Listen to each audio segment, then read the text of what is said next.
ଆରେ ସୁରେଶ, ତୁ କ'ଣ କହୁଥିଲୁ ଯେ? ହଁ ସାର୍, ବର୍ଷା କବିତା ପଢ଼େଇ ବୁଝେଇଦେବା ପାଇଁ ଆପଣ ଯେଉଁ କହିଥିଲେ। ଓ ଆଚ୍ଛା ଆଚ୍ଛା, ଠିକ୍ ଅଛି।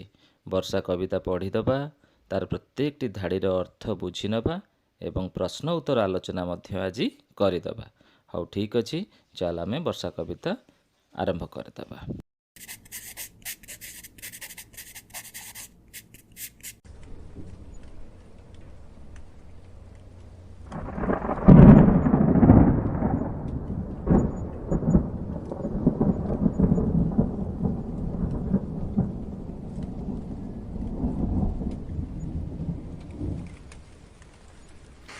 ତାହେଲେ ପିଲେ, ବର୍ଷା କବିତାର ଆଲୋଚନାଟି ସରିଲା। ବର୍ତ୍ତମାନ ଆମେ ବର୍ଷା ଯେଉଁ କବିତାଟି ଆମ ପାଖରେ ଅଛି ତା ସମ୍ବନ୍ଧୀୟ 10ଟି ପ୍ରଶ୍ନ ଆମ ପାଖରେ ଅଛି। ସେ ପ୍ରଶ୍ନ ଗୁଡ଼ିକୁ ତ ତୁମେ ଦେଖୁଛ। ସେ ପ୍ରଶ୍ନ ଗୁଡ଼ିକ ପ୍ରତ୍ୟେକଟି ପଂକ୍ତିରୁ ଗୋଟେ ଦୁଇଟି କରି ଆସିଅଛି। ଆମେ ସେଗୁଡ଼ିକ ଆଲୋଚନା ମଧ୍ୟ କରିଛନ୍ତି। ଆମେ ଏଥର ମନେ ପକାଇବା ପ୍ରଶ୍ନ ଗୁଡ଼ିକୁ ଏବଂ ଉତ୍ତର ଗୁଡ଼ିକୁ ପୁଣି ମନେ ପକାଇ ପ୍ରଶ୍ନର ଉତ୍ତର ଦେବା ପାଇଁ ଚେଷ୍ଟା କରିବା। ତାହେଲେ ଗୋଟି ଗୋଟି କରି ପ୍ରଶ୍ନକୁ ଯିବା ଆସ ଏବଂ ତାର ଉତ୍ତର ରଖିବା ପାଇଁ ଚେଷ୍ଟା କରିବା ଆସ। ଠିକ୍ ଅଛି, ଆଗକୁ ଯିବା ତାହେଲେ। ହଉ ଚାଲ। ବର୍ତ୍ତମାନ ଆମ ପାଇଁ ପ୍ରଶ୍ନ ହେଉଛି, ବର୍ଷରେ କେତୋଟି ଋତୁ ଥାଏ? ପିଲାମାନେ ଠିକ୍ ଉତ୍ତରଟି କ'ଣ କହିଲ? ବର୍ଷରେ 6ଟି ଋତୁ ଥାଏ। ଠିକ୍ ଅଛି, କେତୋଟି ଋତୁ ଥାଏ ବର୍ଷରେ? 6ଟି ଋତୁ ଥାଏ। କ'ଣ କ'ଣ? ଗ୍ରୀଷ୍ମ, ବର୍ଷା, ଶରତ, ହେମନ୍ତ, ଶୀତ ଆଉ ବସନ୍ତ। ଦ୍ୱିତୀୟ ପ୍ରଶ୍ନ ରହିଛି, ଗ୍ରୀଷ୍ମ ଋତୁ ପରେ କେଉଁ ଋତୁ ଆସେ? କହିଲ ଦେଖି। ମୁଁ ତ ଟିକେ ଆଗରୁ କ୍ରମାନ୍ୱୟରେ ଋତୁ 6ଟା ଯାକ କହିଗଲି। ତମେ ଏବେ କହିଲ ଗ୍ରୀଷ୍ମ ଋତୁ ପରେ କେଉଁ ଋତୁ ଆସେ? ଗ୍ରୀଷ୍ମ ପରେ ବର୍ଷା ଋତୁ ଆସେ, ଯେଉଁ ଋତୁ ବାବଦରେ ଏଠାରେ ବର୍ଣ୍ଣନା କରାଯାଇଛି। ଗ୍ରୀଷ୍ମ ପରେ ବର୍ଷା ଋତୁ ଆସେ। ଠିକ୍ ଅଛି। ତୃତୀୟ ପ୍ରଶ୍ନ ରହିଛି, ମେଘମାନେ କେଉଁଠି ମିଳିତ ହୁଅନ୍ତି? ଏହା ରହିଛି ପ୍ରଶ୍ନଟି। ତାହେଲେ ତୃତୀୟ ପ୍ରଶ୍ନର ଉତ୍ତର କ'ଣ ହେବ? ମନେ ପଡ଼ୁଛି କବିତାଟିର ପ୍ରଥମ ପଂକ୍ତିରେ ଏହା ଥିଲା। କହିପାରିବ? ମେଘମାନେ ଶୂନ୍ୟ ପଥରେ ମିଳିତ ହୁଅନ୍ତି। ଶୂନ୍ୟ ପଥ ଅର୍ଥାତ୍ ଆକାଶରେ। ଚତୁର୍ଥ ପ୍ରଶ୍ନ ରହିଛି, ପୃଥିବୀ ସୂର୍ଯ୍ୟଙ୍କ ଉତ୍ତାପରେ କେତେ ମାସ ଉତ୍ତପ୍ତ ଥିଲା?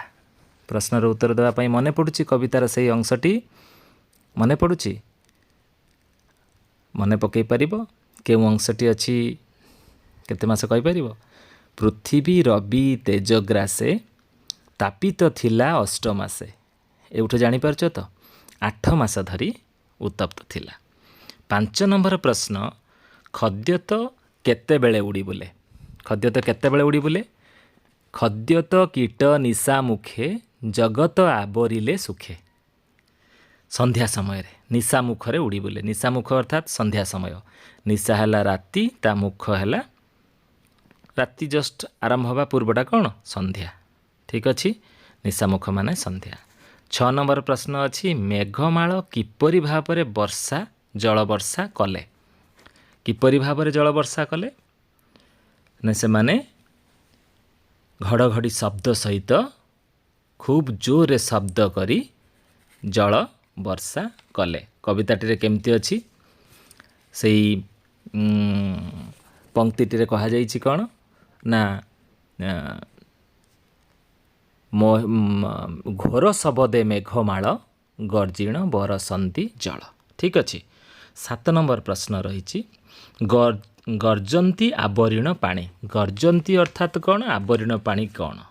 କିଏ ଗର୍ଜିବା କଥା କୁହାଯାଇଛି? ଯେତେବେଳେ ପ୍ରଚୁର ପାଣି ପାଇଯାଆନ୍ତି, ଲୁଚି କରି ରହିଥିବା ମଣ୍ଡୁକ ଅର୍ଥାତ୍ ବେଙ୍ଗମାନେ ଆସି ପାଣିରେ ଗର୍ଜନ କରନ୍ତି। ଗର୍ଜନ୍ତି କେଉଁମାନେ? ବେଙ୍ଗମାନେ। ଠିକ୍ ଅଛି।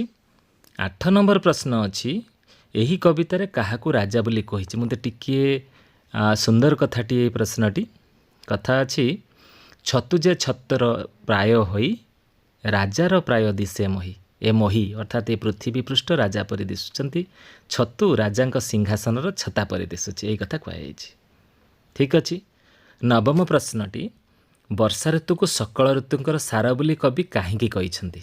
ଆମେ ତ ଏଇ କବିତାରୁ ଶୁଣିଲେ ବର୍ଷା ଋତୁରେ ଚାଷବାସ ହୁଏ, ପ୍ରାଣୀ କୀଟ ପତଙ୍ଗ ସମସ୍ତେ ଖୁସି ହୁଅନ୍ତି, ମୟୂର ତା'ର ପୁଚ୍ଛ ପ୍ରସାର ଏ ନାଚ କରେ, ସମସ୍ତେ ଛତୁ ଫୁଟି ଉଠେ, ସୁନ୍ଦର ଦେଖାଯାଏ, ସବୁଜିମା ଦିଶେ, ତେଣୁ ବର୍ଷା ଋତୁକୁ ଶ୍ରେଷ୍ଠ ବୋଲି କୁହାଯାଇଛି। ମୟୂର କାହାକୁ ଚାହିଁ ନୃତ୍ୟ କରେ? ଇଏ ହେଉଛି 10 ନମ୍ବର ପ୍ରଶ୍ନ। ଠିକ୍ ଅଛି। କାହାକୁ ଚାହିଁ? ମୟୂର ଗିରି ଶିଖରେ, ଗିରିର ପର୍ବତର ଉପରେ ମେଘକୁ ଚାହିଁ ନୃତ୍ୟ କରୁଥାଏ। ହେଲା।